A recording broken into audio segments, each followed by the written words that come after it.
नमस्कार जी, स्वागत, सत्कार, अभिनंदन, नमन, जय श्री कृष्ण, राधे राधे। कैसे हैं आप सभी? बढ़िया, स्वस्थ, मस्त, तंदुरुस्त। आ जाइए मेरे प्यारे साथियों। हम भारतीय इतिहास का एक ऐसा अध्याय शुरू करने जा रहे हैं जिसने मूल रूप से आधुनिक भारत के इतिहास में हमारे राष्ट्रीय आंदोलन की नींव रखी। कहा जाता है अगर 1857 की क्रांति सफल हो जाती तो शायद भारत 90 साल पहले ही यानी कि 1857 में ही आजाद हो जाता। लेकिन कई सारे ऐसे कारण रहे जिस वजह से यह क्रांति असफल रही। उन कारणों को पढ़ने के पहले हमें वास्तविकता में 1857 की क्रांति क्या थी उसके बारे में समझना चाहिए। 1857 की क्रांति क्यों हुई, उन कारणों को जानना चाहिए। क्रांति की शुरुआत कहां से हुई उस बारे में समझिए। क्रांति के केंद्र कौन कौन से थे उनको समझेंगे। और क्रांति के वो महान क्रांतिकारी कौन थे जिन्होंने इस दौरान अंग्रेजों की ईंट से ईंट बजा करके रख दी। इस बिंदु को समझने की कोशिश करते। ठीक है, फिर हम देखेंगे कि क्रांति असफल क्यों हुई। ठीक है ना, अगर सफल हो जाती तो क्या कारण रहते और उसका क्या प्रभाव हमारे इतिहास पर पड़ता, इसको हम समझेंगे। फिर हम देखेंगे कि साहब क्रांति के बाद ब्रिटिश सरकार ने अपनी शासन पद्धति में किस प्रकार से परिवर्तन किए जिसको हम भारत शासन अधिनियम 1858 के रूप में जानते हैं। फिर हम बात करते हैं क्रांति की प्रकृति कैसी थी, नेचर क्या था, क्या यह सैनिक विद्रोह था, क्या सामंत शाही विद्रोह था। विभिन्न इतिहासकारों ने क्रांति के संदर्भ में विभिन्न मत दिए हैं, उनके संदर्भ में बात करेंगे। और क्या क्रांति हमारे दक्षिण भारत में भी हुई थी? हाँ, क्या केरल में क्रांति हुई, मद्रास में क्रांति हुई, आंध्रा में हुई, हाँ या ना, बताइए। तो इसके बारे में भी हम थोड़ा सा परिप्रेक्ष्य में बात करेंगे। और फिर जैसा कि हमारा नियम है, हम बात करेंगे क्रांति के कुछ ऐसे फैक्ट जो आज तक अनभिज्ञ हैं और वहां से सवाल बनने का चांस ज्यादा होता है। तो चलिए आप और मिलकर के थोड़ी सी शुरुआत करते हैं 1857 की क्रांति, द रिवॉल्ट ऑफ 1857। तो आज का हमारा अद्भुत जो टॉपिक है उसके बारे में थोड़ी सी परिचर्चा करते हैं, जिसे हम कहते हैं 1857 की क्रांति। ठीक है, कुछ इसे 1857 का महास्वतंत्रता संग्राम कहते हैं, कुछ इसे प्रथम स्वतंत्रता संग्राम कहते हैं। लेकिन हम 1857 की क्रांति के नाम से आगे बढ़ेंगे, ये बात थोड़ा सा ध्यान रखिएगा। चलिए, सबसे पहले जब कोई भी घटना घटित होती है, बहुत अच्छे से समझिएगा, तो प्रत्येक घटना के पीछे कुछ ना कुछ निश्चित कारण उत्तरदायी होते हैं।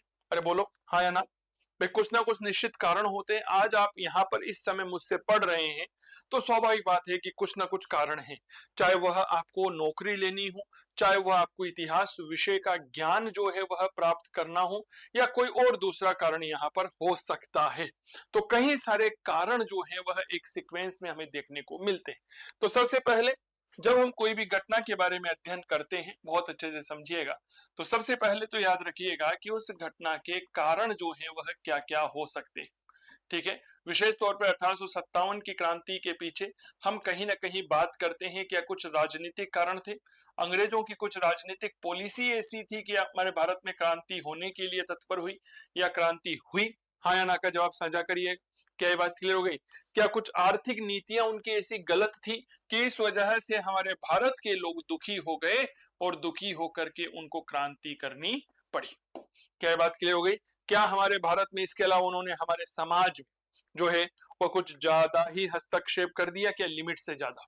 हाँ, तो सामाजिक और फिर धर्म के मामले में क्या क्या प्रभाव यहां पर रहा, तो मेरे प्यारे साथियों हम परिचर्चा करेंगे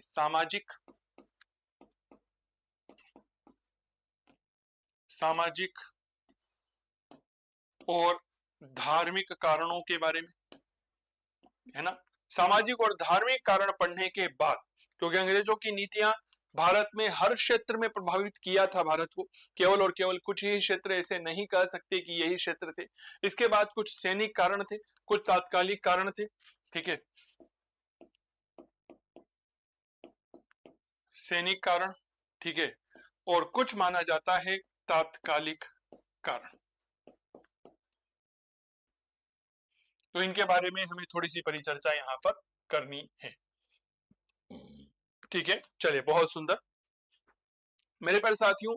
इसके बाद क्रांति के कुछ ऐसे तथ्य जो हमें जाननी चाहिए, जैसे कि क्रांति की शुरुआती तारीख क्या रखी गई, क्रांति के प्रतीक चिन्ह क्या क्या थे, क्रांति के समय हमारे भारत की प्रशासनिक स्थिति कैसी थी, उसके बारे में थोड़ी बहुत चर्चा करेंगे। फैक्ट जिनको हम यहाँ पर देख सकते हैं। ठीक है, चलिए हम इसके बाद बात करेंगे क्रांति का प्रारंभ कैसे हुआ।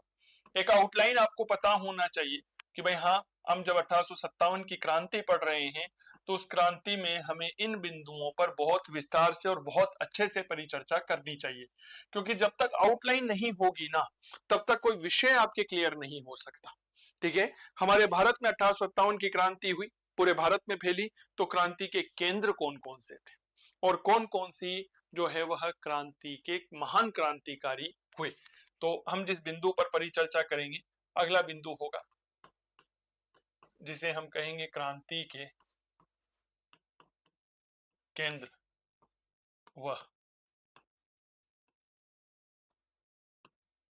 प्रमुख क्रांतिकारी। ठीक है, प्रमुख क्रांतिकारी, इस बिंदु पर थोड़ी सी परिचर्चा करेंगे। फिर हम बात करेंगे कि असफलता के क्या कारण थे।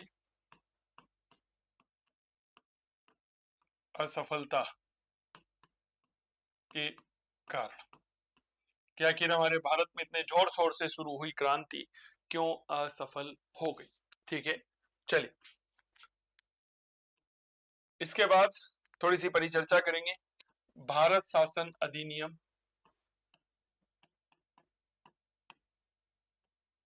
भारत शासन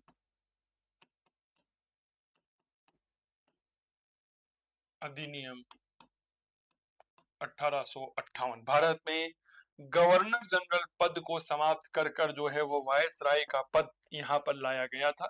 बस एक बात याद रखना, नाम नया था, माल पुराना था। जी, समझ में आ गई क्या बात मैंने क्या कहा? नाम नया था, माल पुराना था, बस यही काम हुआ। 1857 की क्रांति के समय भारत का गवर्नर जनरल कौन था? लॉर्ड कैनिंग था। और इस अधिनियम के बाद में भारत का वायसराय कौन बना? पहला लॉर्ड कैनिंग बना। इस बिंदु पर बहुत अच्छे से चर्चा करेंगे। फिर इसके बाद थोड़ा सा परिचर्चा करते हैं, क्रांति की प्रकृति कैसी थी, स्वरूप कैसा था, है ना। हम कह सकते हैं प्रकृति कैसी थी, नेचर कैसा था, हम इसको स्वरूप के तौर पर भी देखते हैं। ठीक है, और फिर कुछ ऐसे अन्य तथ्य जो हमारे लिए महत्वपूर्ण बनते हैं।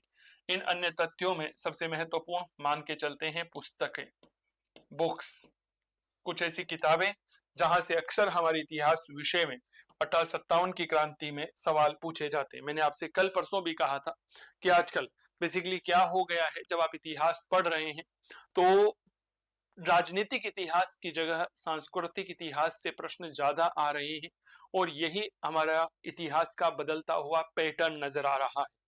क्या बात क्लियर हो गई?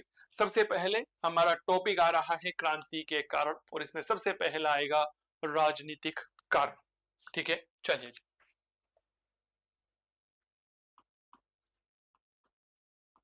अठारह की क्रांति के कारण, what was the causes of the 1857 revolt. ठीक है, बहुत बढ़िया। और इसमें सबसे पहले हम परिचर्चा कर रहे हैं राजनीतिक कारण की। राजनीतिक कारण देखो, पर्टिकुलर 1857 की क्रांति में केवल और केवल राजनीतिक कारणों में एक ही कारण उत्तरदायी नहीं था। राजनीतिक कारणों के पीछे हमें कहीं सारी लंबी फहरिस्त जो है वह देखने को मिलती है। अब आप कहेंगे सर 1857 की क्रांति के पीछे जो राजनीतिक कारण थे, क्या हम उनमें एक बार सूचीबद्ध करके समझ सकते हैं? बिल्कुल समझ सकते हैं सर। राजनीतिक कारणों में सबसे महत्वपूर्ण क्या आता है कि साहब ईस्ट इंडिया कंपनी हमारे भारत में आई। भारत में जब ईस्ट इंडिया कंपनी आई थी तो ये व्यापार करने के लिए आई थी, लेकिन हमारे भारत की राजनीतिक स्थिति इतनी ज्यादा कमजोर थी कि भारतीय राजनीति में इन्होंने हस्तक्षेप करना प्रारंभ कर दिया। और जो कंपनी भारत में व्यापारिक दृष्टिकोण से आई थी, यह व्यापार न कर करके अब भारत पर राज करने लगी। तो इसका मतलब क्या हो गया? ईस्ट इंडिया कंपनी जो है यह अपना प्रभाव बढ़ाने लगी, अपना स्थापना बढ़ाने लगी। तो ईस्ट इंडिया कंपनी को एक महत्वपूर्ण रूप से हम यहाँ पर देख सकते हैं, ठीक है, कि ईस्ट इंडिया कंपनी ने जो है हमारे देश की विभिन्न रियासतों पर अपना प्रभाव बढ़ाना शुरू कर दिया, चाहे वो बंगाल रियासत हो, चाहे वो कर्नाटक हो, क्या मैं ठीक कह रहा हूं, क्या हाँ या ना का जवाब दीजिएगा, मैसूर हो, ठीक है, हमारा सिख राज्य हो, जो भी आप मान के चलते हैं, इन्होंने अपना दबदबा मजबूत करना शुरू कर दिया। क्यों? क्योंकि हमारे यहाँ सबसे बड़ी समस्या थी एकता का अभाव होना। जब एकता का अभाव था, विश्वास नहीं था एक दूसरे के ऊपर, हम एक दूसरे से लड़ते थे, तो इस बात का फायदा हमेशा विदेशियों ने उठाया है, ठीक है। और इन सब के पीछे सबसे महत्वपूर्ण कारण क्या था? घर का भेदी लंका ढाए। क्या ये बात क्लियर हो गई? चलिए, इसके बाद अब अंग्रेजों ने क्या कर दिया, सब देशी रियासतों से बोला जी एक काम करो, आप हमारे साथ संधियां करो। तो यहां पर शुरू करते हैं सहायक संधियां, ठीक है। 1798 में हैदराबाद ने सबसे पहले अंग्रेजों के साथ में सहायक संधि की थी। सहायक संधि लॉर्ड वेलेस्ली ने प्रारंभ की थी, और इन संधियों के माध्यम से ये देशी रियासतें जो है यह एक तरह से अंग्रेजों के अधीन हो गए, अंग्रेजों के ऊपर निर्भर बन गए। क्या ये बात क्लियर हो गई? फिर रही सही कसर, लॉर्ड डलहौजी ने जो है वह राज्य अपहरण की नीति, जिसे हम डॉक्ट्राइन ऑफ लैप्स कहते हैं, गोद निषेध की प्रथा कहते हैं, हड़प की नीति कहते हैं, व्यपगत का सिद्धांत कहते हैं, उसको लागू कर दी। गोद निषेध प्रथा को अगर मैं संक्षेप में आपको बताना चाहूं तो ये क्या है, बहुत अच्छे से समझिएगा। गोद निषेध प्रथा यह है कि अगर कोई राजा है, उसके अपनी खुद की संतान नहीं है, तो वह क्या करता था, अपने किसी रिश्तेदार की या किसी भी अपने जो जानकार है उसके पुत्र को गोद लेकर के अपना उत्तराधिकारी बना दिया करता था। भाई ये मेरा बेटा नहीं है, लेकिन हाँ मैंने इसको पुत्र को गोद ले लिया है और अभी मेरा बेटा हो गया। लॉर्ड डलहौजी ने कहा भैया तुम्हारे खुद के प्रोडक्ट मार्केट में नहीं है, तुम दूसरा का प्रोडक्ट लेके कैसे गोद ले सकते हो ना। राजा ने बोला जी मैं गोद नहीं लूंगा तो मेरे मरने के बाद क्या होगा, तुम घबराओ मत हो, हम तुम्हारे राज्य को ब्रिटिश साम्राज्य का अंग बना लेंगे। ये लो भाई साहब, है ना। तो यह गोद निषेध प्रथा थी। इस गोद निषेध प्रथा के अंतर्गत कई सारी हमारी देशी रियासतें थी, सतारा थी, जैतपुर थी, संभलपुर थी, बघाटपुर थी, उदयपुर थी, झांसी थी, नागपुर थी, इनका विलय किया गया। अवध का कुशासन के आधार पर विलय किया गया था, यह हमने जब अवध के संदर्भ में बात की थी तो वहां पर पढ़ा था। फिर अंग्रेजों ने हमारे देशी रियासतों के साथ में जो है वह बेसिकली राजाओं के साथ और हमारे रियासतों के साथ क्या किया था, अपमानजनक व्यवहार किया। क्या बात क्लियर हो गई? अपमानजनक क्या किया? व्यवहार किया। अब अपमानजनक व्यवहार में यह हुआ भाई साहब, है ना, कि जैसे 1831 में जब हम पढ़ते हैं तो पता चलता है कि तंजौर का एक राजा था। अंग्रेजों ने कहा जी हम आपको पेंशन देंगे। 1831 में उस तंजौर के राजा की पेंशन बंद कर दी। बताओ भाई साहब, नाना साहब की पेंशन बंद कर दी। मुगल बादशाह के साथ में जो है वह अपमानजनक व्यवहार किया गया, है ना। अपमानजनक व्यवहार कैसे किया गया? लॉर्ड डलहौजी जब भारत का वायसराय गवर्नर जनरल बन करके आया तो वह कहता है कि इस मुगल बादशाह को केवल लाल किला खाली कर कर महरौली में रहने की जगह दे दो। महरौली वही स्थान है जहां पर कुतुब मीनार बनी हुई है, महरौली वही स्थान है जहां पर लोहा स्तंभ लगा हुआ है। क्या ये बात क्लियर हो गई? तो मुगल बादशाह के साथ अपमानजनक व्यवहार। इसके बाद अगर थोड़ी सी और परिचर्चा करते हैं तो विभिन्न प्रकार के पदों और पेंशनों की समाप्ति कर दी गई। हमारे देशी रियासतों के राजाओं को विभिन्न प्रकार के पेंशन और पद मिलते थे, इनको समाप्त कर दिया गया। क्या ये बात क्लियर हो गई? ये बात थोड़ा सा ध्यान रखिएगा। अगर थोड़ी सी और परिचर्चा करते हैं तो हमारे जो जागीरदार थे, जो जमींदार थे, इनकी जमीनों को हड़प लिया गया, ठीक है ना। तो जागीरदार लिख लो ताकि आपको चीजें याद रहे। इनके साथ जमीनें हड़प ली गई। एक कानून लाए अंग्रेज खोज खाज करके, है ना, बहुत पुराना कानून था, 1832 का था, है ना। 1832 के कानून के तहत अंग्रेजों ने क्या किया जी, एक इनाम आयोग बनाया। बोला जी जितनी भी जागीरें हैं सबकी जांच करो कि कागज पानड़े हैं नहीं। अगर कागज नहीं है ना भैया तो एक काम करिए, जमीनें जो है वो ब्रिटिश साम्राज्य का अंग बनेगी, ठीक है ना। 35,000 जागीरों की जांच करी सर, आप सोच करके देखिए। अब उस जमाने में कोई कागजों को इतना महत्व नहीं दिया जाता था, क्योंकि पुश्ते नहीं होता था कि जमींदार है, जमींदार की मृत्यु हो गई तो उसके बाद जो है उसका बेटा जमींदार बनेगा। आपने फिल्म देखी होगी रजनीकांत की, अनिल कपूर की, जिसमें इस तरह की पद्धति हमें दिखाई देती है।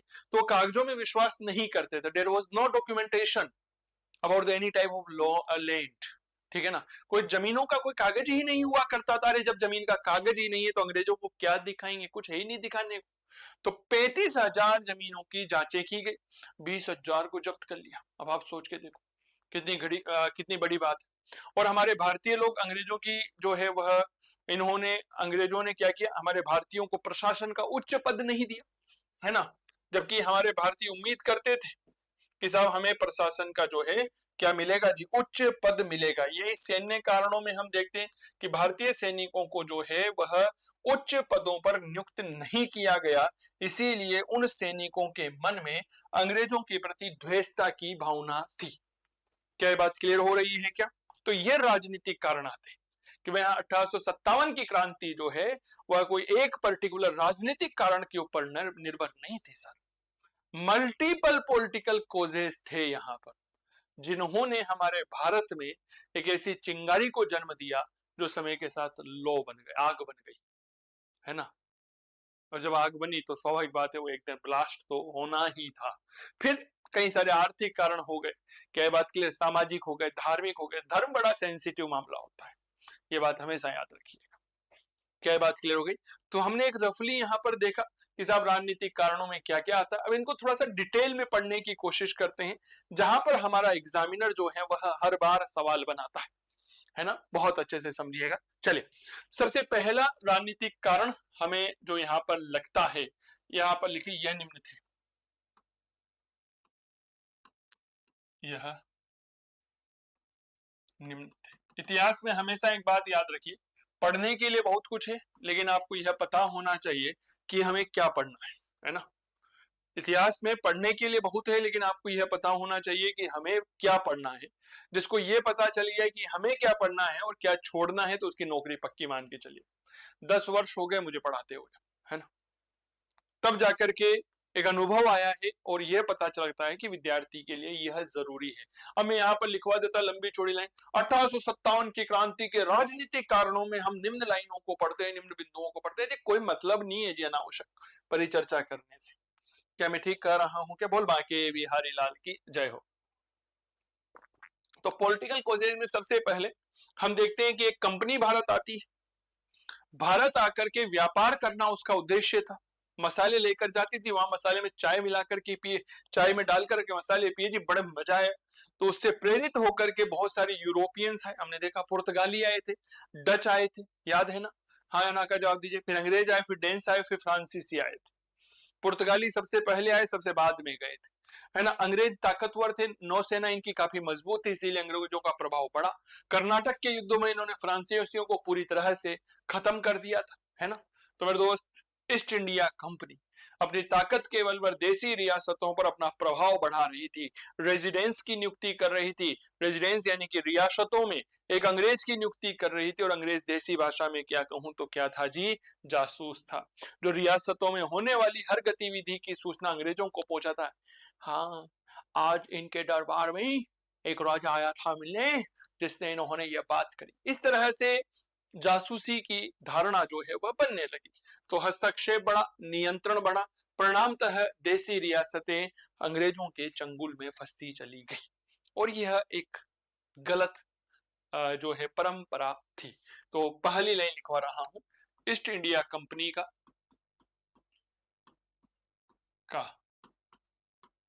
भारतीय रियासतों व राज्यों पर बढ़ता नियंत्रण। ईस्ट इंडिया कंपनी का भारतीय रियासतों और राज्यों पर बढ़ता हुआ नियंत्रण, प्रभाव बढ़ रहा था समय के साथ में, और इस वजह से ये देसी रियासतें जो है वह अपनी स्वतंत्रता का पतनोन्मुख रूप देख रही थी। धीरे धीरे अंग्रेज जो है इन पर प्रभावशाली बनते गए। फिर लॉर्ड वेलेस्ली आया। लॉर्ड वेलेस्ली ने सहायक संधि की नीति को लागू किया, जिसने अधिकांश भारतीय रियासतों को ईस्ट इंडिया कंपनी पर निर्भर बना दिया। ठीक है। नंबर 2, लॉर्ड वेलेस्ली की सहायक संधि की नीति। लॉर्ड वेलेज़ली की सहायक संधि की नीति।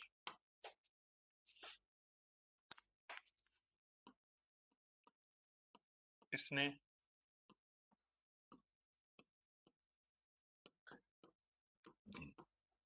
अधिकांश भारतीय रियासतों को अंग्रेजों के ऊपर निर्भर बना दिया। अंग्रेजों के ऊपर निर्भर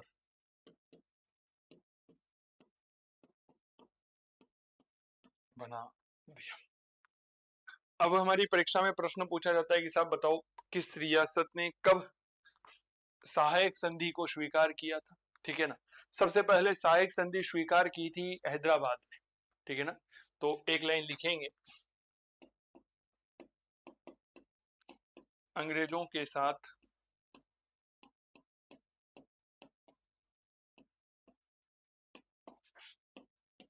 निम्न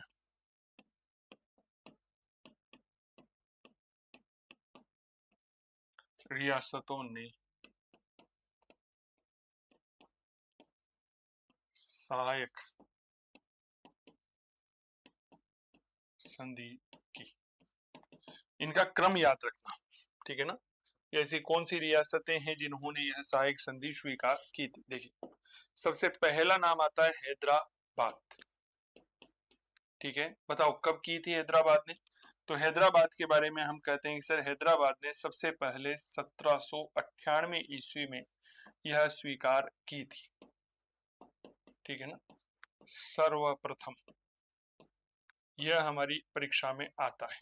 ठीक है। मैं बिल्कुल क्रम से लिखवाऊंगा जी, आपको घबराने की कोई आवश्यकता नहीं है, तनाव नहीं होना चाहिए। ठीक है ना। सर्वप्रथम जो है किसने स्वीकार की थी, तो याद रखिएगा सबसे पहले सहायक संधि स्वीकार की थी हैदराबाद ने। 1799 में दो रियासतें थी जिन्होंने सहायक संधि को स्वीकार किया। ठीक है। मैसूर और तंजौर। क्या बात क्लियर हो गई। लिखिए मैसूर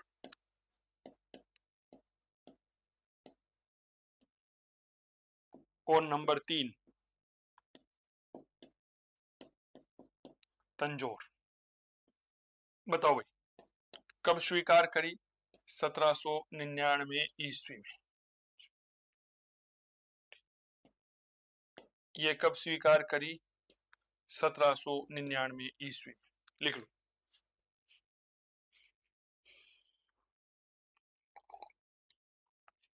सत्रह सौ 99 ईस्वी में।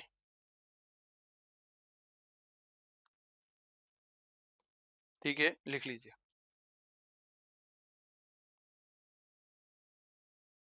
चले देखिए इसकी जो ट्रिक होती है ना इन तीन रियासतों की, इनका नाम क्या होता है याद रखना।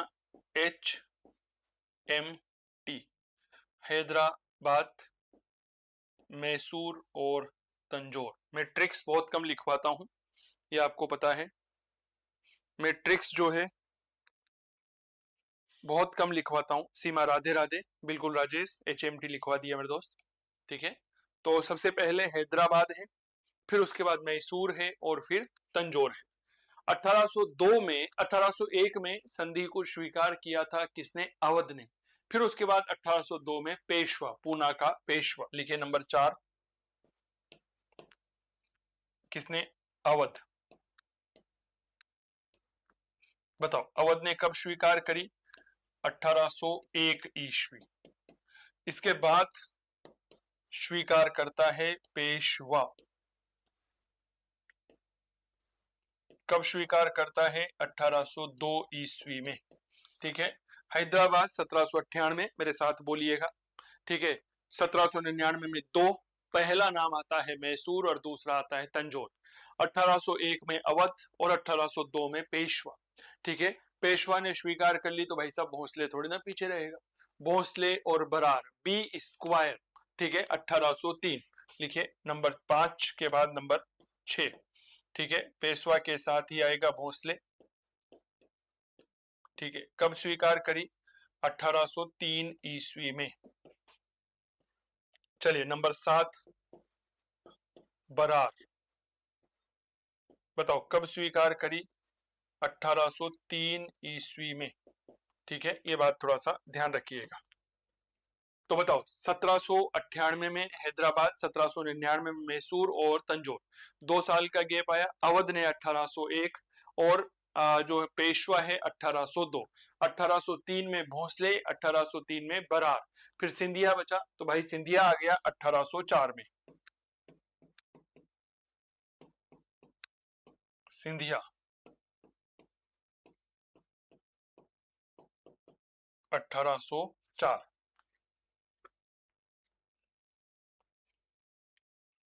ठीक है। तो इनका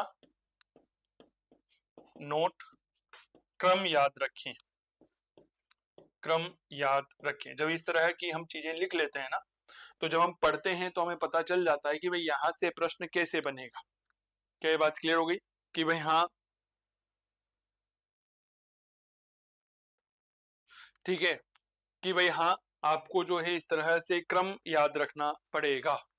क्या ये बात क्लियर हो गई? बताइए। हैदराबाद 1798 पहली रियासत थी, मैसूर 1799, तंजौर 1799, अवध 1801, पेशवा 1802, भोसले 1803, बरार 1803, सिंधिया 1804।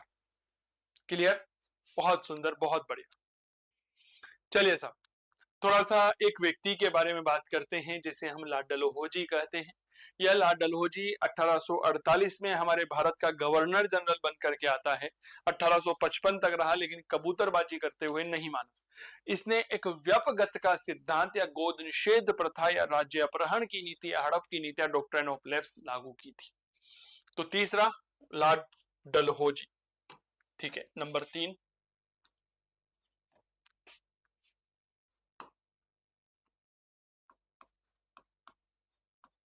लॉर्ड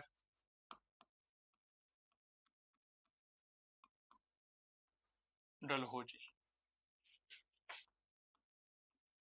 1848 से 55 ईस्वी, ठीक है, ने राज्य अपहरण या गोद निषेध प्रथा, इसे ही हम व्यपगत का सिद्धांत, व्यपगत का सिद्धांत, ये नाम थोड़े से याद रखना है ना। बेसिकली एक ही सिद्धांत के अनेक नाम हैं, और मैंने आपको पहले भी बताया हुआ है कि हमारा एग्जामिनर जो है वह कभी कभी क्या करता है, इस तरह के अलग अलग नाम दे करके जो है वह सवाल पूछ लेता है। राज्य अपहरण, गोद निषेध प्रथा, व्यपगत का सिद्धांत, हड़प की नीति, हड़प लेना, हड़प की नीति, और इसी को कहा जाता है अंग्रेजी में doctrine of lapse, doctrine of lapse लागू की, ठीक है। राज्य अपहरण, गोद निषेध, व्यपगत, हड़प की नीति, या मेरे दोस्त डॉक्ट्राइन ऑफ लेप्स लागू करी। अब आप कहोगे सर यह नीति क्या है जी, थोड़ा सा आप हमें बताइए। बहुत अच्छे से समझने की कोशिश करिएगा, सिंपल सी भाषा में समझिएगा। मान लीजिए यह एक राजा है। कौन है यह? यह एक राजा है। अब इस राजा के खुद का कोई पुत्र नहीं है, है ना। हमारा समाज पितृ सत्तात्मक समाज है, और पितृ सत्तात्मक समाज में ऐसा माना जाता है कि पिता की मृत्यु के बाद में उसका बेटा ही उसका उत्तराधिकारी बनेगा। कोई पुत्र नहीं है, कोई संतान जो है वह इसके नहीं है। तो इस परिस्थिति में यह राजा क्या करता था, किसी दूसरे के पुत्र को गोद ले लिया करता था, दूसरे के पुत्र को गोद, ठीक है, ले लिया करता था। लॉर्ड डलहौजी ने कहा कि तुम्हारे कोई पुत्र नहीं है, तुम दूसरे को क्यों ले रहे हो? बोला जी गोद नहीं ले सकते, प्रतिबंध लगा दिया। क्या बात क्लियर हो गई? क्या लगा दिया जी? प्रतिबंध लगा दिया। फिर पूछा कि अब राज्य का क्या होगा? बोला घबराओ मत, आपका जो राज्य है वो ब्रिटिश साम्राज्य की संपत्ति है और हम इसे ब्रिटिश साम्राज्य में मिला लेंगे, ठीक है। तो फिर प्रश्न आया कि अब राज्य का क्या होगा? अब राज्य का क्या होगा? तो इसका जवाब दिया ब्रिटिश साम्राज्य में मिला लेंगे। ये लो सर, घबराओ मत, हम हैं ना, ऐसा कहा जाए। अब एक बात बताओ साहब, ये तो एक बिल्कुल गलत नीति हुई ना। हाँ, कि आप इस आधार पर राज्य को कैसे मिला सकते हैं कि राजा की कोई संतान नहीं है साहब, हाँ, कोई वारिस पैदा नहीं हुआ, तो इस वजह से जो है हम आपके राज्य को क्या कर लेंगे, ब्रिटिश साम्राज्य में मिला लेंगे। तो ये तो गलत है। इससे क्या हुआ, हमारी जो देसी रियासतें थी, इन देसी रियासतों में असंतोष व्याप्त हुआ। इन देसी रियासतों के कई राजाओं ने तो कहा कि हम आपके ऊपर विश्वास करते हैं, हम आपकी हर बात मानते हैं, हमने आपके लिए हमारे राज्य में रेजिडेंस की रहने की व्यवस्था करी कि भाई आपका रेजिडेंस जो है वो यहाँ पर रहेगा, ठीक है, हमने कभी मना नहीं किया, और आप कह रहे हो जी गोद मत लो। बोला जी जो बोल दिया फाइनल है, पत्थर की लकीर है, अब हम इसमें कोई चेंज नहीं कर सकते, ठीक है। तो इस नीति से क्या हुआ, इससे देसी रियासतों में असंतोष बढ़ा। देसी रियासतों में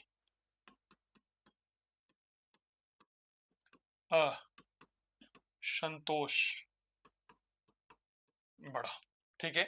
देसी रियासतों में क्या हुआ, असंतोष बढ़ा, और कई सारी जो हमारी रियासतें थी उनका विलय ब्रिटिश साम्राज्य में कर लिया गया। तो अब हम जो लिख रहे हैं वो यही लिखेंगे, इस नीति के तहत, इस नीति के तहत निम्न रियासतें ब्रिटिश साम्राज्य में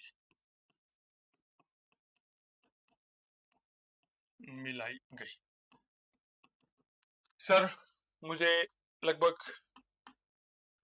10 वर्ष हो गए, मैं विभिन्न परीक्षाओं के पेपर देखता हूं और इस प्रश्न को हर दूसरे पेपर में मैं पाता हूं, ठीक है। हर दूसरे पेपर में जो है इस तरह का सवाल आता है, कौन सी रियासत कब मिलाई गई थी। विद्यार्थी बड़े परेशान हो जाते हैं, वो रटते हैं कि सर सन याद कर लेते हैं, 1848 में मिलाई गई, ये मिलाई गई, 50 में ये मिलाई, 52 में वो मिलाई, 49 में ये मिलाई, वो फलाना। अगर आपको इनका क्रम याद है ना, तब फिर सन महत्वपूर्ण नहीं होता। लेकिन कभी कभी क्या होता है, एग्जामिनर सन पूछ लेता है कि बताओ नागपुर को कब मिलाया गया, संबलपुर को कब मिलाया गया, तो हमें इस बारे में थोड़ी सी जानकारी होना चाहिए। तो मेरे प्यारे साथियों, मैंने इसके लिए आपके लिए एक ट्रिक बनाई है। मैंने अभी कहा कि मैं ट्रिक्स पे बहुत ज्यादा विश्वास नहीं करता हूं। हमारे आधुनिक भारत की 26वीं 27वीं क्लास है और शायद एक दो ट्रिक ही मैंने अभी तक लिखवाई है। तो सबसे पहले आप इस ट्रिक को समझने की कोशिश करिए कि सर क्या होगा। देखिए एक नाम है जिसे हम कहते हैं संजय, बड़ा अच्छा लड़का है, बड़ा बेहतरीन लड़का है, यह थोड़ा संभल कर नहीं चलता है ना, जहां देखो जाओ जिसे उलझ जाता है। तो इस दिन इसके पिताजी ने इसके पास बुलाया, बोला संजय संभल कर उलझा करो नाग से, है ना, संभल कर उलझा करो किससे, नाग से, ठीक है। संजय संभल कर उलझा करो नाग से, ठीक है ना। नाग से अवध में, अवध में जगह हमारे पास बाद में आएगी, ये बात याद रखना। तो बताओ सबसे पहली रियासत कौन सी आ गई, नंबर 1, जिसे हम कह सकते हैं सतारा। लो सर, पहली रियासत सतारा। दूसरी डेट इज कॉल्ड जेतपुर।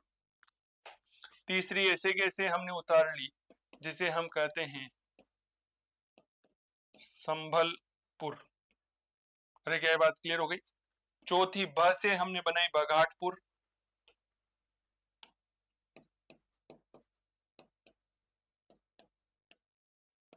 बघाटपुर। फिर हमारे पास एक शब्द आया उलझा करो, ठीक है, और ऊ, तो यहां पर ऊ से जो शब्द बनाया ना हमने, इसको हम कहते हैं उदयपुर, नंबर 5। ये उदयपुर हमारे राजस्थान वाला नहीं है, ये बात बहुत अच्छे से याद रखना। यह छत्तीसगढ़ का है, जो कि 1852 में मिलाया गया था। हमारा राजेश कह रहे हैं वाह सर बहुत अच्छी ट्रिक है, धन्यवाद भाई आपका, ठीक है। तो ये 1852 में मिलाया गया था और छत्तीसगढ़ का है, ठीक है। यहां से झा और झा से शब्द बना झांसी, ठीक है। चलिए एक शब्द है नाग, बताओ नाग से क्या होगा, इट इज कॉल्ड नागपुर। और फिर आपको पता है कि अवध का विलय कुशासन के आधार पर किया गया था, तो ये तो आप जानते हैं, इसको हम पहले भी लिख चुके हैं लेकिन लास्ट में फिर लिखवा दूंगा, ठीक है। बताओ भाई समझ में आ गया क्या, समझ में आ गया। संजय संभल कर उलझा करो नाग से अवध में, ठीक है।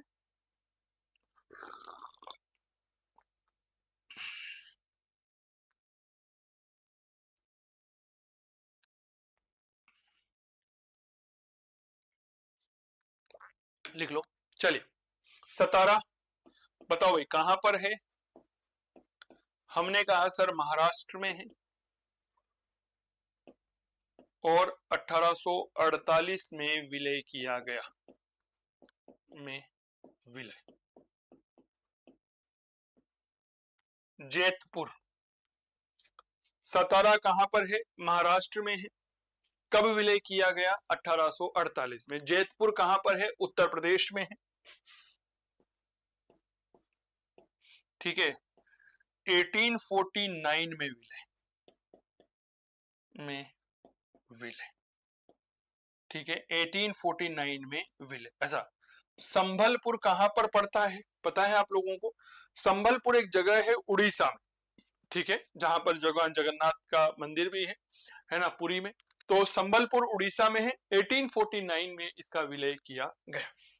तो लिखिए ओडिशा, नाम बदल दिया गया है, उड़ीसा का ओडिशा हो गया है, ओडिशा।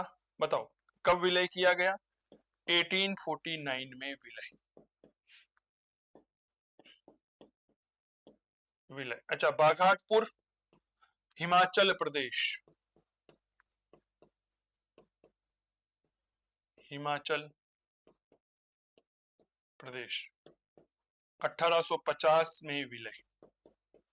फिर इन्होंने एक साल का गैप लिया, है ना, लगातार कहां तक मिलाएंगे, है ना। 1852 में उदयपुर का विलय किया, कहां पर है,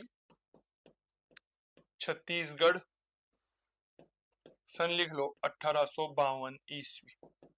झांसी कहां पर है, उत्तर प्रदेश, झांसी की रानी लक्ष्मीबाई, खूब लड़ी मर्दानी वो तो झांसी की रानी लक्ष्मीबाई थी।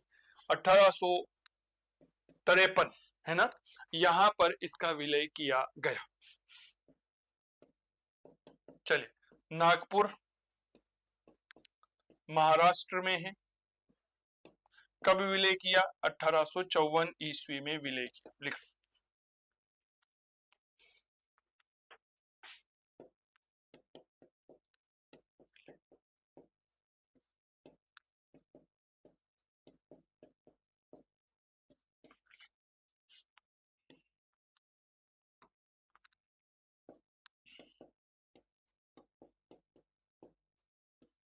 विलय। लिख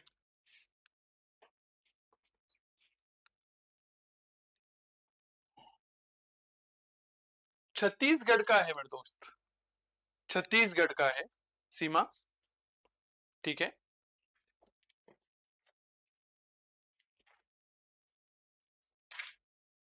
राज्य आपसे पूछा भी नहीं जाएगा, ये भी मैं आपको बता दूं, ठीक है।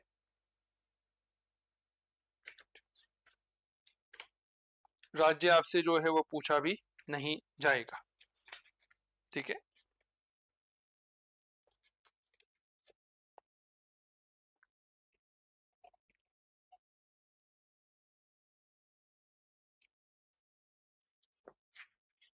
आपसे केवल सन का प्रयोग ज्यादा किया जाता है, ये बात ध्यान रखिएगा, ठीक है। चलिए, तो सतारा 1848, जैतपुर 1849, संबलपुर 1849 में है, यहाँ पर बघाटपुर 1850 है, झांसी, सॉरी झांसी के पहले उदयपुर 1852 है, झांसी 1853 है और नागपुर 1854 है। अवध का विलय जो है वह कब किया गया था, तो याद रखना कुशासन के आधार पर 1856 में मिलाया गया था।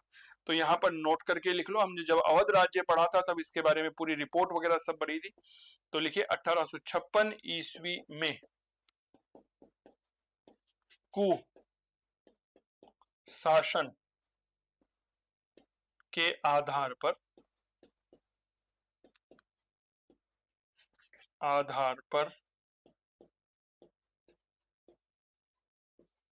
अवध का विलय किया गया। बताओ किसका विलय? कुशासन के आधार पर। किसका? अवध का। कब? 1856 में, ठीक है। तो ये बात ध्यान रखना, कभी भी मेरे प्यारे साथियों अवध का विलय लॉर्ड डलहौजी ने अपनी डॉक्ट्राइन ऑफ लेप्स के आधार पर नहीं किया था। हाँ, विलय का क्रम पूछा जाता है, बिल्कुल ठीक करें, ये बात ध्यान रखिएगा। चलिए थोड़ा सा मुझे बताइए, मुझे याद कम रहता है। देखो सबसे पहले क्या आया था, तो हमने कहा था जी सतारा आया था, क्या मैं ठीक कर रहा हूँ? सतारा के बाद दूसरे नंबर पे क्या आया भैया? जैतपुर आया था ना, है ना। संजय संभल कर उलझा करो, तो ये संभलपुर है ना, बहुत बढ़िया। और इसके बाद एक शब्द आया था बघाटपुर, हिमाचल प्रदेश में पड़ता है ना, बघाटपुर आया था। संजय संभल कर उलझा करो उदयपुर, है ना। बताओ क्या आया था, याद रखना, उदयपुर आया था, बहुत बढ़िया। उदयपुर उलझा, झांसी आया था, अरे बताओ। और झांसी के बाद में क्या आया था?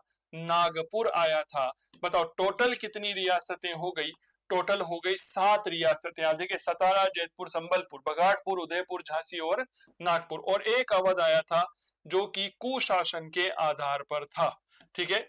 अवध क्या था? कुशासन के आधार पर था। कब था? 1856 में, 1856। अच्छा, सतारा 1848 में है ना। जैतपुर और संबलपुर बताओ 1849, ठीक है। बघाटपुर 1850, फिर एक साल का गैप लिया, 1852 में इन्होंने उदयपुर को मिलाया, 1853 में झांसी को और 1854 में इन्होंने नागपुर को मिलाया। क्या ये बात क्लियर हो गई क्या? अरे बताओ जो मैंने लिखवाया है सही है या गलत है? थोड़ा सा मार्गदर्शन करिए भाई। एक साल का गैप लिया था ना 1850 के बाद में, इधर देखो ऊपर के तीनों को एक क्रम में लगाया, फिर उसके बाद एक क्रम में, बीच में यहाँ पर जो है वह एक साल का क्या ले लिया? गैप ले लिया, ठीक है। क्या ले लिया इन्होंने? गैप ले लिया।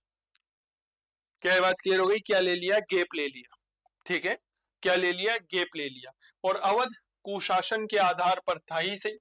किसके आधार पर मिलाया गया था?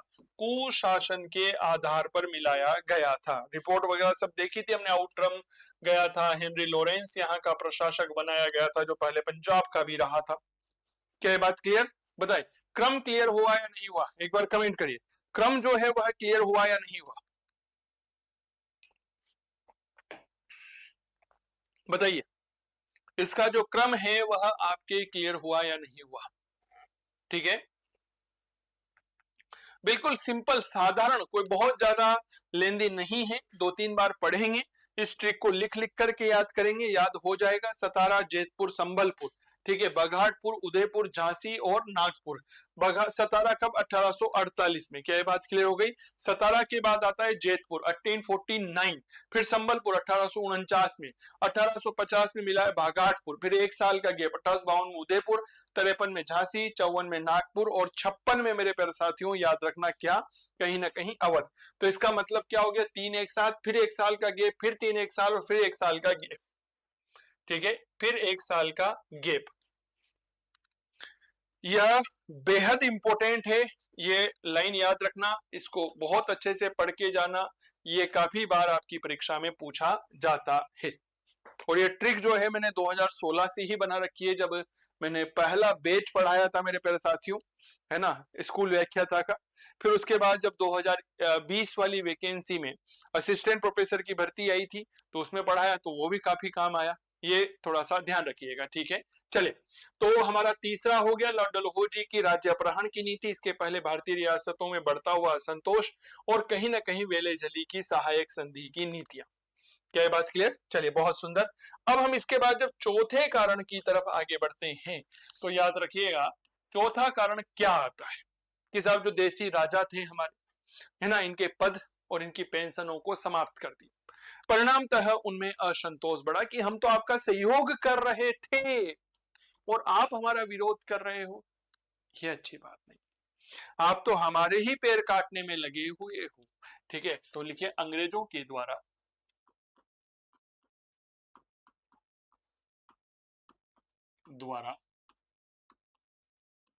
देसी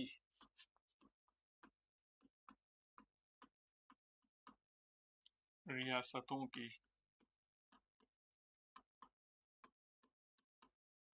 राजाओं के पदों व पेंशनों की समाप्ति परिणामतः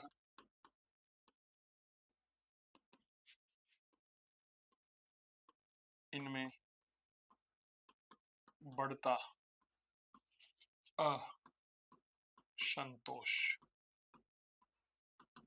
मैं आपको ये लिखवा दूंगा एक लाइन, अगर आप लोग कहेंगे तो।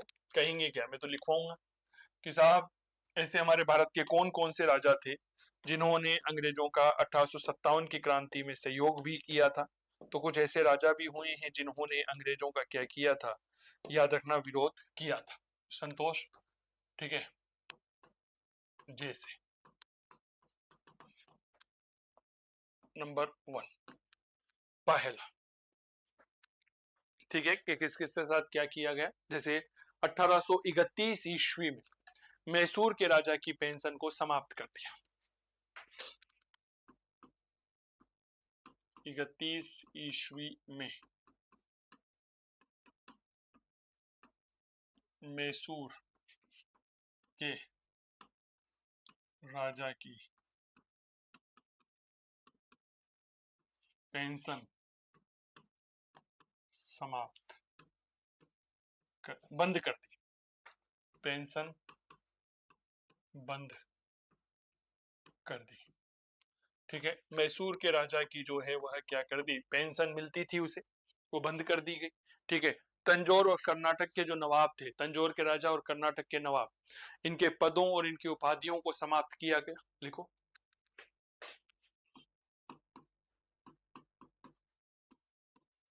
तंजौर के राजा व कर्नाटक के नवाब के पदों व उपाधियों को समाप्त किया गया। उपाधियों को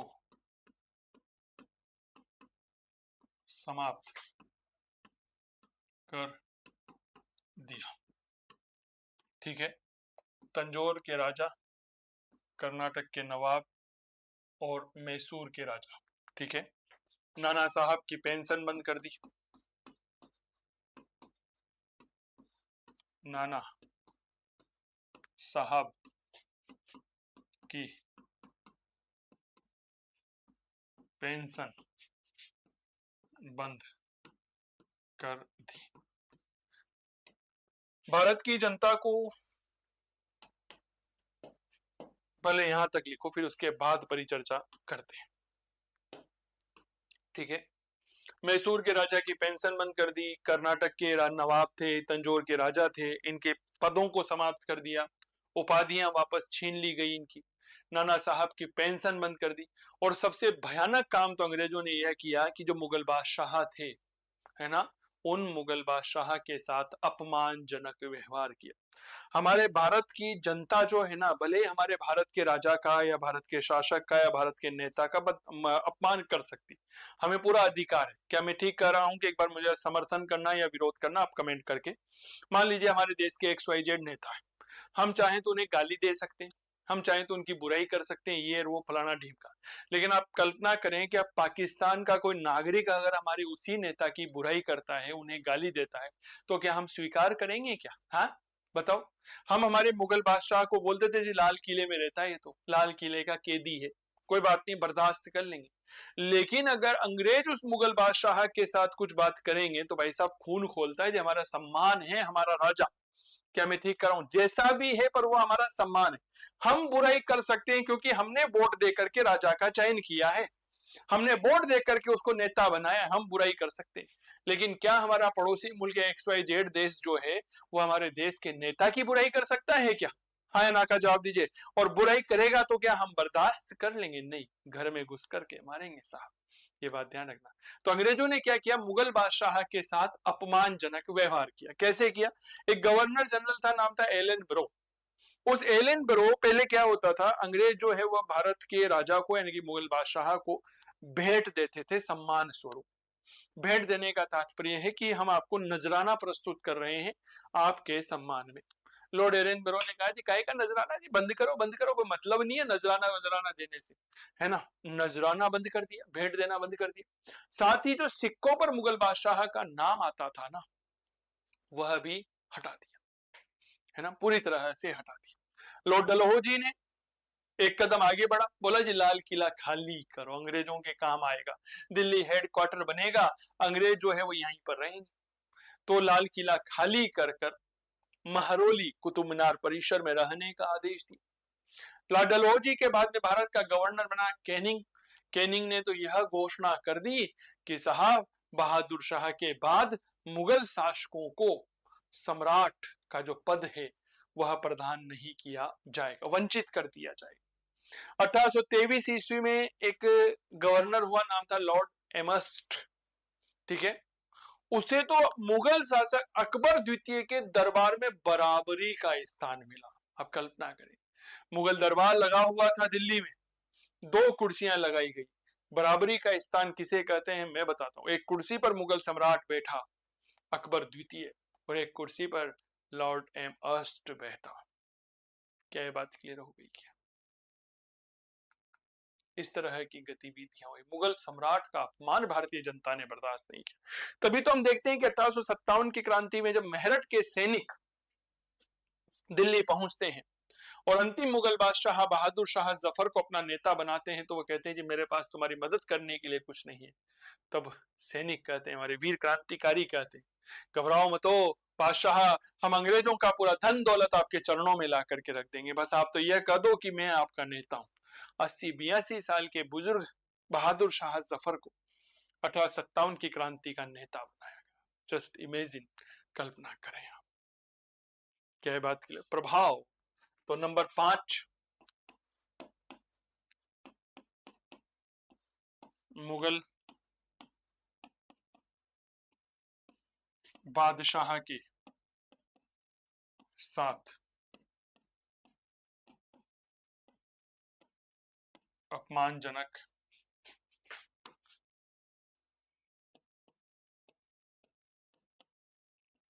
व्यवहार। जैसे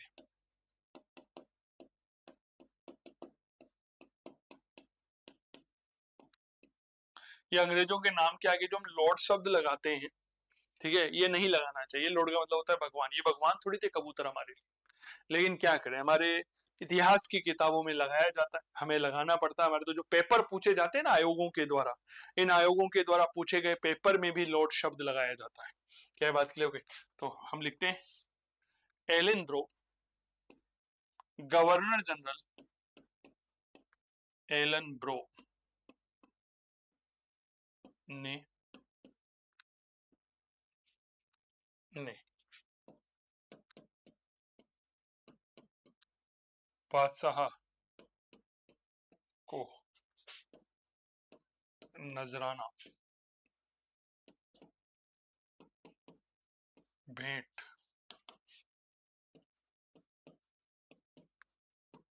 देना वह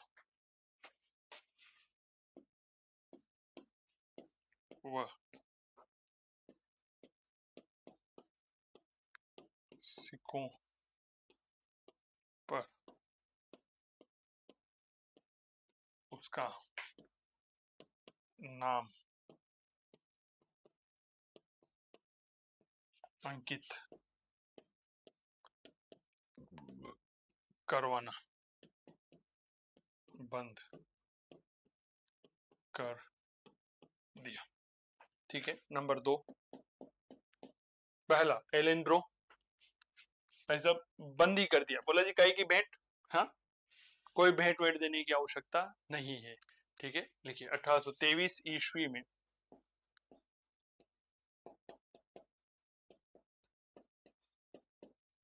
लॉर्ड एमहर्स्ट को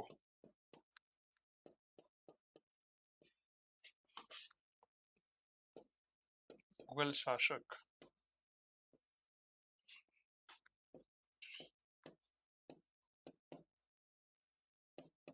अकबर द्वितीय के दरबार में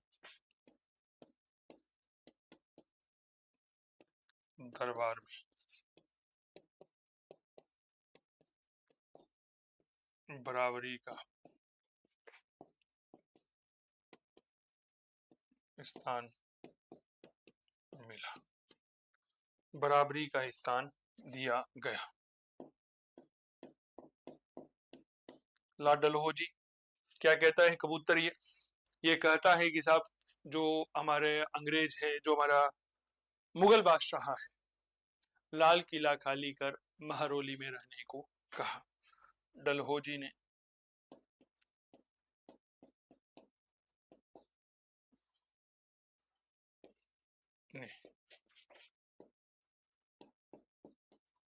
मुगल शासक को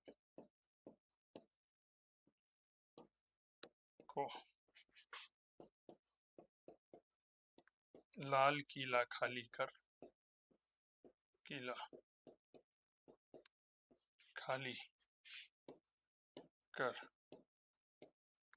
महरौली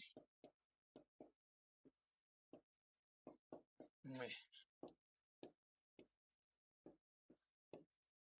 रहने को कहा। लॉर्ड कैनिंग ने कहा, घोषणा करी कि बहादुर शाह के बाद के मुगल शासकों को सम्राट के पद से वंचित कर दिया जाएगा, या फिर सम्राट का पद नहीं दिया जाएगा।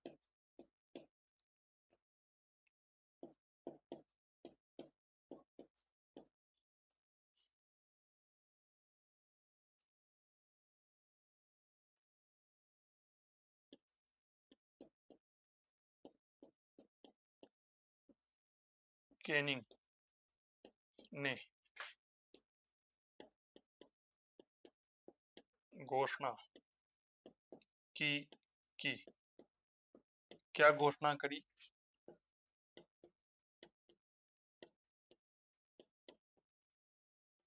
बहादुर शाह के बाद मुगल सम्राट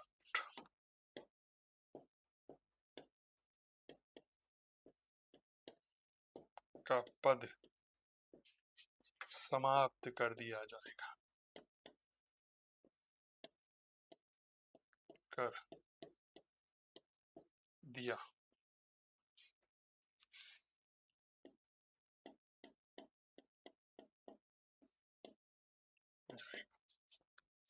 आपकी भर्ती परीक्षा में ऐसा डायरेक्ट प्रश्न पूछा जा सकता है कि बताइए किस अंग्रेज ने घोषणा की थी कि अब मुगल सम्राट का पद जो है वह समाप्त कर दिया जाएगा। ये किसने कहा था? ऐसा प्रश्न आपके पूछा जा सकता है, तो थोड़ा सा याद रखिएगा। परीक्षा के दृष्टिकोण से बेहद उपयोगी तथ्य है यह। एलन ब्रो ने नजराना देना बंद कर दिया। लॉर्ड एमस्ट जो था इसको बराबर बैठाया गया। डलहौजी ने मेहरौली में रहने का आदेश दिया और कैनिंग ने जो है वह सम्राट पद के खत्म करने की घोषणा करी। सुमेलित करने वाला प्रश्न पूछा जा सकता है, थोड़ा सा ध्यान रखिएगा, ठीक है। चलिए अब साहब, अंग्रेजों के भारत में सबसे ज्यादा सहायक हुआ करते थे जमींदार, जागीरदार, है ना। अंग्रेजों ने इनके साथ ही धोखा किया। अंग्रेज कभी किसी के सगे नहीं हुए, ये बात ध्यान रखना, ठीक है। तो हमारे भारत के आखिर ऐसा क्या कारण हुआ कि जो जमींदार थे, जो अंग्रेजों के सबसे बड़े सहयोगी थे, इन जमींदारों और जागीरदारों के मन में अंग्रेजों के प्रति असंतोष की भावना जागृत हुई। तो नंबर 6,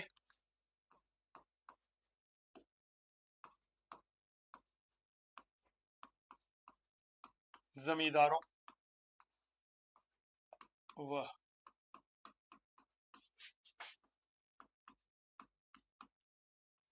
जागीरदारों में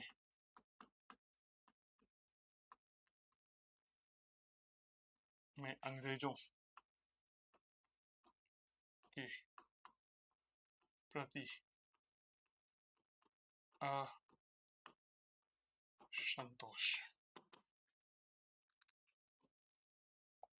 याद करो, अभी हमने थोड़ी देर पहले जब क्लास की शुरुआत की थी तो मैंने एक बात कही थी कि साहब अंग्रेज जो है कोई फटा पुराना कागज का पानड़ा उठा लाए, बोला जी कानून है 1832 का जिसके अंतर्गत हम क्या है जागीरों की जांच कर सकते हो। ये लो भाई साहब, अब उस समय कौन कागज बनवाता था, कौन रजिस्ट्री करवाता था जी।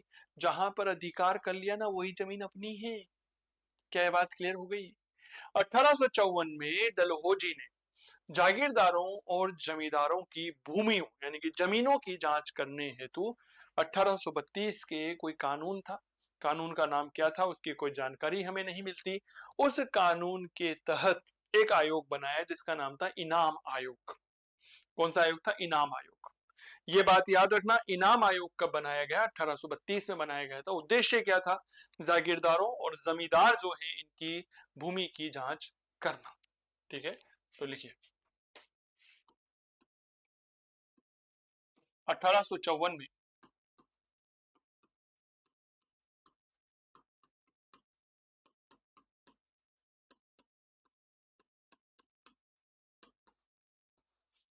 डलहौजी ने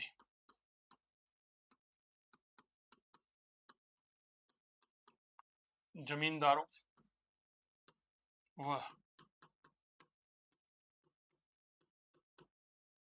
जागीरदारों की जमीनों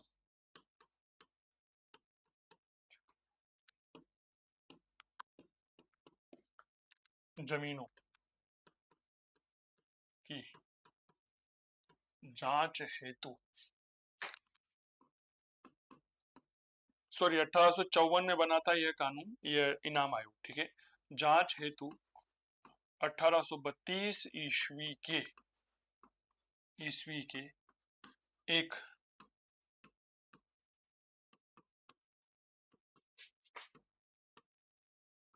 अधिनियम के तहत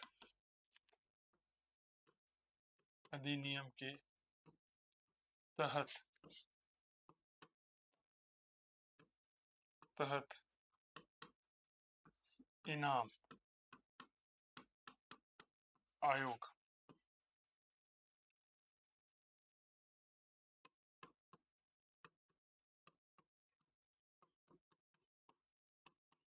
बना। लो साहब, इनाम आयोग बन गया। ईमानदारी से दिल पर हाथ रख करके बताना, क्या आपने कभी इनाम आयोग पहले कभी पढ़ा है क्या? हाँ, मैं दावे के साथ कह सकता हूँ शायद नहीं पढ़ा होगा कुछ विद्यार्थियों ने। हो सकता है कुछ विद्यार्थी पढ़े हुए हों, तो उसमें कोई अतिशयोक्ति नहीं है। अब इस इनाम आयोग ने क्या किया? 35,000 जमीनों की जांच की, ठीक है। जिनमें से लगभग 20,000 जमीनों को या जागीरों को जब्त कर लिया। ठीक है, इस वजह से अंग्रेजों का यह जो सहयोगी वर्ग था जागीरदारों और जमींदारों का, यह अंग्रेजों का विरोधी हो गया। ठीक है, लिखिए, इसने इसने किसने? इनाम आयोग ने। इसने लगभग 35,000 जागीरों की जांच की।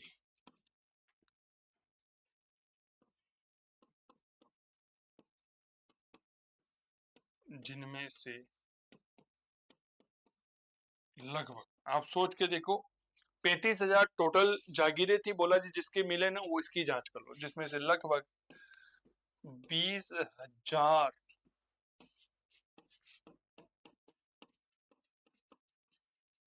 जागीरों को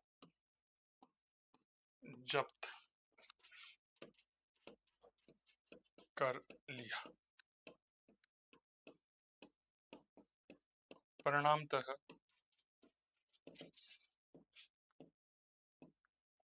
जो जमींदार व जागीरदार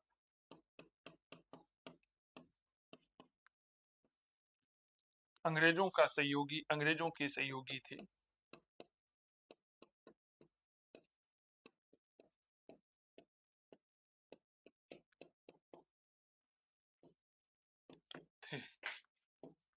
वह अब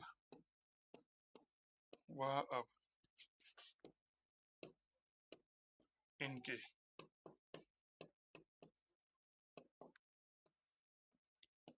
विरोधी हो गए।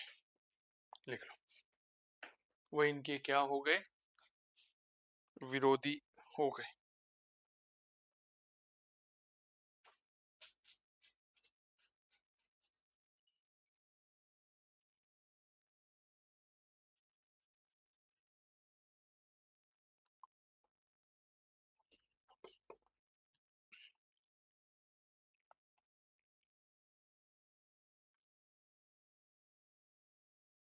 वह इनके विरोधी हो गए।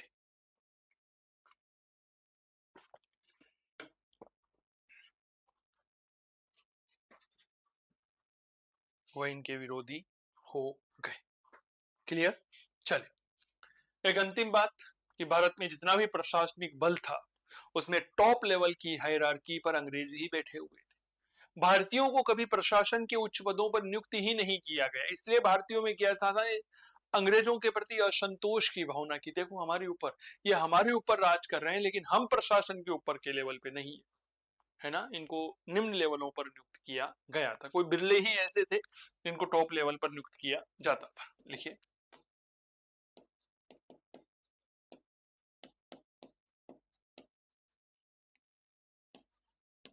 प्रशासन के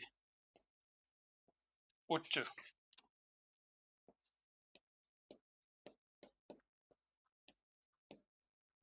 पदों पर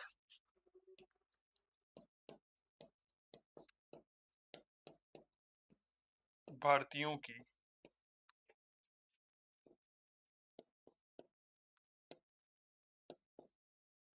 नियुक्ति नहीं की जाती थी। परिणामतः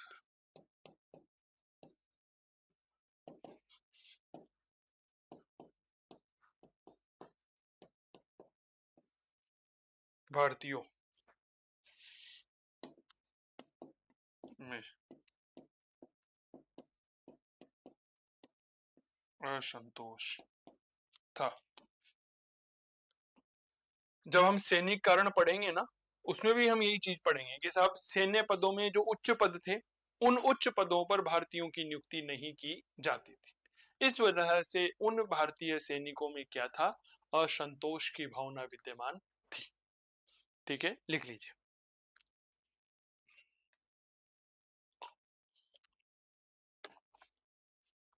ठीक है भैया, तो ये थे हमारे कुछ राजनीतिक कारण। अब जैसा कि हमारी चंदू सर की क्लास की एक परंपरा है कि हम जो पढ़ते हैं उसको लास्ट में रिवाइज करते हैं, और जब हम अगली क्लास में मिलते हैं तो उसके एक दिन पहले पढ़े हुए को रिवाइज करते हैं। इसलिए क्या होता है ना, 3 बार चीजें जो है वो हमारी आंखों के सामने से निकल जाती है, तो बहुत अच्छा लगता है। तो चलिए, आज हमने क्या क्या देखा एक बार इसकी बात करते हैं। हमने 1857 की क्रांति की शुरुआत करी, और 1857 की क्रांति के अंतर्गत हमने कुछ बिंदुओं पर चर्चा करी। सबसे पहले कारण में राजनीतिक कारण कि साहब ईस्ट इंडिया कंपनी का भारतीय रियासतों राज्यों पर नियंत्रण था। लॉर्ड वेलेस्ली की सहायक संधि थी, जिसके अंतर्गत कुछ रियासतों ने सहायक संधि को स्वीकार किया, जैसे हैदराबाद 1798, मैसूर 1799, तंजौर 1799, HMT कहा जाता है। अवध आया 1801, फिर पेशवा 1802, भोसले 1803, बरार 1803 और सिंधिया 1804। क्लियर हो गई। चलिए, इसके बाद लाल डलहौजी की राज्य अपहरण, गोद निषेध की नीति, व्यपगत का सिद्धांत, हड़प का सिद्धांत या डॉक्ट्राइन ऑफ लेफ्ट, कुछ रियासतें मिलाई गई। जैसे इसकी ट्रिक हमने बताई, संजय संभल कर उलझा कर नाग से, ठीक है ना। अवध में, अवध सबसे लास्ट में आएगा। सतारा 1848 है, ठीक है। सतारा के बाद में असली रियासत जैतपुर 1849, 1849 में ही संबलपुर, 1850 में बघाटपुर को मिलाया गया, फिर 1 साल का गैप लिया। 1852 में उदयपुर, 53 में झांसी और 54 में नागपुर।